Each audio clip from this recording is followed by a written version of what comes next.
Ngunit sapagkat mahal tayo ng Diyos at mahal ako ng Panginoon, ito, binigyan pa niya ako ng buhay.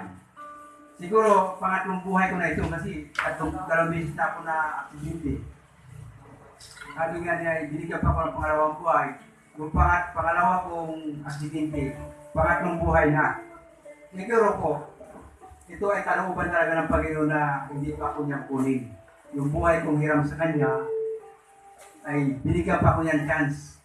Siguro may layunin pa ang Panginoon sa akin talaga na ngayon ko lang maranasan kapag tinanggap ko sa nung ako yung pabautismo, tinanggap ko siya na bilang isang tagapagbigyat ng aking buhay.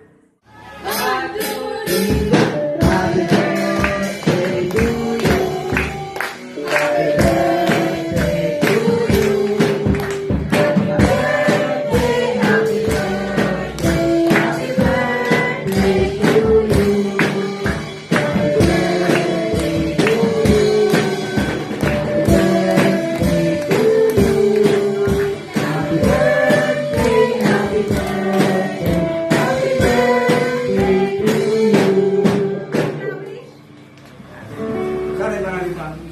Birthday ang mating sa buhay. Yes.